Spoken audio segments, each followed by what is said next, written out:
अस्सलाम वालेकुम viewers, welcome to my channel रोज़ हेल्थ एंड ब्यूटी टिप्स। कैसे हैं आप? उम्मीद करती हूँ कि अल्लाह के फजल करम से ठीक होंगे। मेरी आज के वीडियो का टॉपिक है कॉन्स्टिपेशन इन प्रेगनेंसी। हमल में कब्ज़ एक बहुत ही बड़ा मसला है। कब्ज़ की वजह से हामला को प्रेगनेंसी में बहुत से और मसाइल का सामना करना पड़ता है। हमल में तकरीबन 50 to 60% लेडीज़ को कब्ज़ का प्रॉब्लम हो जाता है, लेकिन इस मसले को हल करना बहुत ज़रूरी है, क्योंकि अगर ये मसला सीवियर हो जाए तो पाइल्स यानी कि बवासीर जैसी संगीन बीमारी हो सकती है।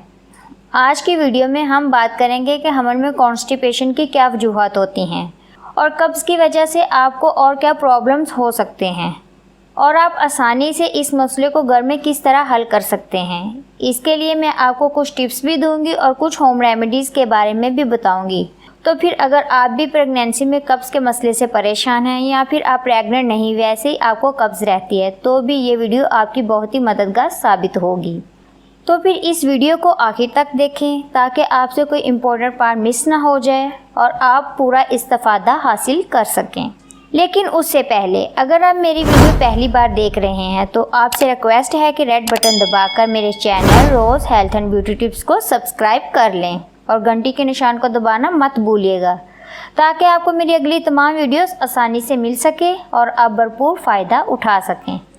व्यूअर्स, कब्ज़ उस वक्त होती है जब आपकी डाइजेस्टेड फूड एक लंबे अरसे तक आपके कॉलन में रहती है, तो फिर इसमें जो पानी होता है वो खुश्क हो जाता है, जो कि आपके स्टूल को ड्राई और हार्ड बना देता है।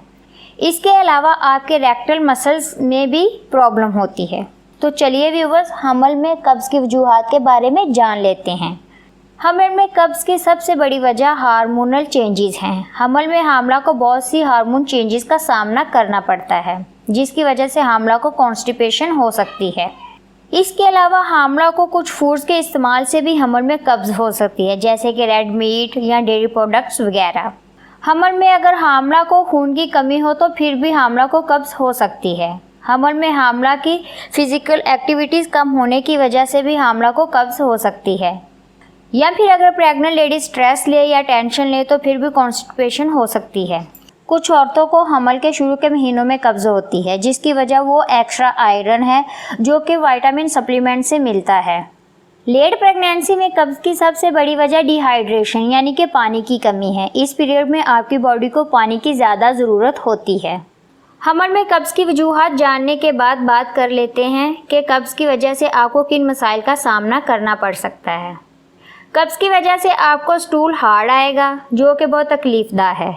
पेट में शदीद दर्द होता है, पेट गुब्बारे की तरह फूला फूला रहता है। इसके अलावा हमल में कब्ज़ होने की वजह से भूख भी नहीं लगती और ऐसे लगता है कि जैसे आपका खाना बाहर को आ रहा हो। इसके अलावा आपको पाइल्स जैसी ख़तरनाक बीमारी भी लग सकती है।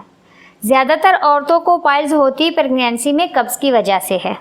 कब्ज़ क्या है, हमल में कब्ज़ की वजूहात और कब्ज़ की वजह से होने वाली प्रॉब्लम्स के बारे में तो आप जान चुके। तो अब इस कब्ज़ से जान छुड़ाने के लिए कुछ टिप्स के बारे में बात कर लेते हैं। टिप नंबर 1, कब्ज़ से बचने के लिए हमल में पानी का ज़्यादा से ज़्यादा इस्तेमाल करें। हम औरतों के साथ वैसे ही प्रॉब्लम है कि हम जानते हुए कि पानी पीना बहुत ज़रूरी है, पानी नहीं पीते। हमल में कम से कम 8 से 10 गिलास दिन में पानी ज़रूर पिएं। इसके अलावा फ्रूट जूसेस का भी इस्तेमाल करें। टिप नंबर 2, अपनी डाइट में हाई फाइबर फूड्स का इस्तेमाल ज़्यादा करें। टिप नंबर 3, हमल के दौरान डाइजेस्टिव सिस्टम स्लो हो जाता है, इसलिए आप कोशिश करें कि एक बार पेट भरकर खाने की बजाय अपनी खुराक को 3 की बजाय 6 पोर्शन में डिवाइड कर लें, ताकि आपकी खुराक आसानी से डाइजेस्ट हो सके।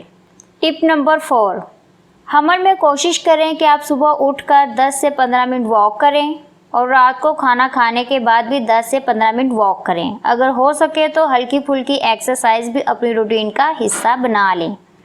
अब बारी है कुछ होम रेमेडीज़ की। व्यूअर्स, जब आप सुबह उठें 1 गिलास हल्का नीम गर्म पानी ले लें। अब बस इसमें आधे नींबू का रस निचोड़ लें और निहार मुँह पी लें। इससे आपको काफ़ी अफाका होगा। रोज़ाना 1 प्याली दही खाएं। नारियल के तेल को हल्का सा गर्म करके इससे अपनी टमी का मसाज हल्के हल्के करें। अपनी डाइट में दालों का इस्तेमाल करें। इसके अलावा हरे पत्तों वाली सब्जियां इस्तेमाल करें। अपनी डाइट में फ्रूट शामिल करें, जैसे कि अमरूद, सेब, अंगूर